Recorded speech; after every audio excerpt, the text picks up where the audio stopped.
জান্নাতের ধনভাণ্ডার সম্পর্কে বিশ্বনবী মুহাম্মদুর রাসূলুল্লাহ সাল্লাল্লাহু আলাইহি ওয়াসাল্লাম পরিষ্কার করে বলে গেলেন।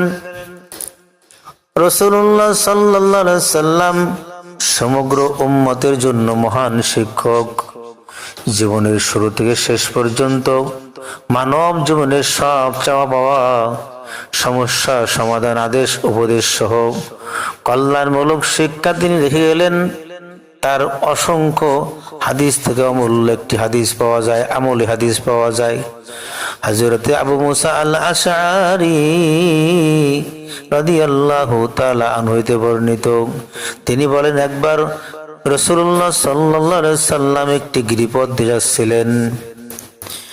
বিশ্বনবী সাল্লাল্লাহু আলাইহি সাল্লাম এক গিরিপথ দিয়ে যাইতে লাগলেন। তখন এক ব্যক্তি উপরে উঠে জোরে জোরে বলতে লাগলো, লা হাওলা ওয়ালা কুওয়াতা ইল্লা বিল্লাহ, লা হাওলা ওয়ালা কুওয়াতা ইল্লা বিল্লাহ, লা হাওলা ওয়ালা কুওয়াতা ইল্লা বিল্লাহ। আল্লাহু আকবার আওয়াজ দিয়ে বলতে লাগলো, লা হাওলা ওয়ালা কুওয়াতা ইল্লা বিল্লাহ।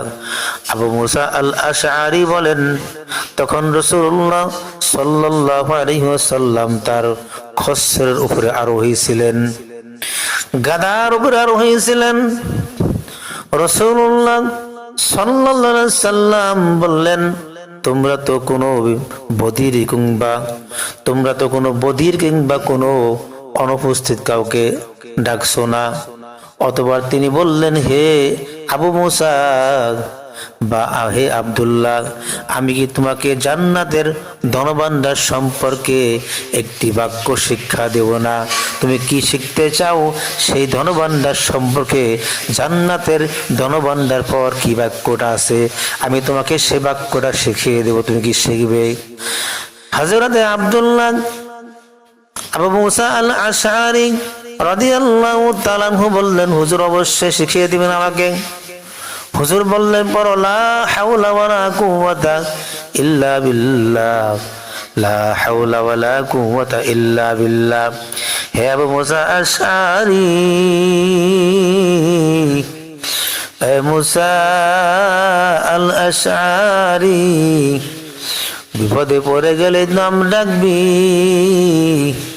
আল্লাহ পাক রব্বুল আলামিনের কাছে দোয়া করবি, আমার মাওলা সমস্ত সমস্যা দূর করে দিবেন, মুসিবত আল্লাহ পাক উঠাইয়া নিবেন এবং জান্নাতের ধনভাণ্ডার আল্লাহ পাক তোমাকে দান করবেন। হাদিসের মধ্যে আসছে, যদি কোনো ব্যক্তি দোয়াটি পড়ে, ওই ব্যক্তির কোনো অভাব হবে না, সংসারে কোনো অভাব অনটন আসবে না।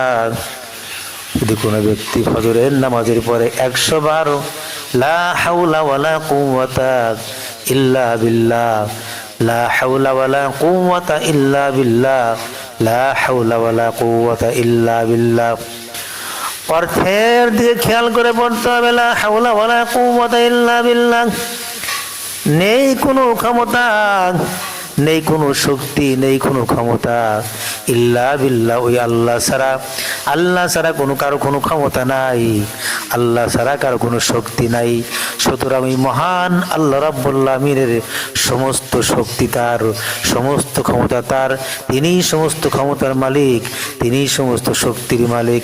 এভাবে যদি কোনো ব্যক্তি অর্থের দিকে খেয়াল করে আল্লাহ রাব্বুল আলামিনকে ডাকতে পারে, লা হাওলা ওয়ালা কুওয়াতা ইল্লা বিল্লাহ, লা হাওলা ওয়ালা কুওয়াতা ইল্লা বিল্লাহ, লা হাওলা ওয়ালা কুওয়াতা ইল্লা বিল্লাহ, আল্লাহ রাব্বুল আলামিন এই দোয়ার আমলের বরকতে তাকে জান্নাতের ধনভাণ্ডার আল্লাহ পাক দান করবেন। এজন্য ভাইয়েরা আমার, বন্ধুরা আমার, 5 ওয়াক্ত নামাজের পরে কমপক্ষে 10 বার বা 11 বার করে পড়ার চেষ্টা করব। আমরা যদি 10 বার করে পড়ি বা আমরা যদি 21 বার করে পড়ি, তাহলে তো আমাদের দিনের মধ্যে কমপক্ষে 100 বারের উপরে পড়া হয়ে গেল। বন্ধুগণ আমার, এই জন্য বিজোড় সংখ্যা আমরা পড়ব, হয় 11 বার, না হয় 7 বার 5 বার সামর্থ্য অনুযায়ী 5 ওয়াক্ত নামাজের পরে পড়ব, আর ফজরের পরে প্রত্যেক দিন ওজিফা হিসেবে পড়ব লা হাওলা ওয়ালা কুওয়াতা ইল্লা বিল্লাহ 100 বার।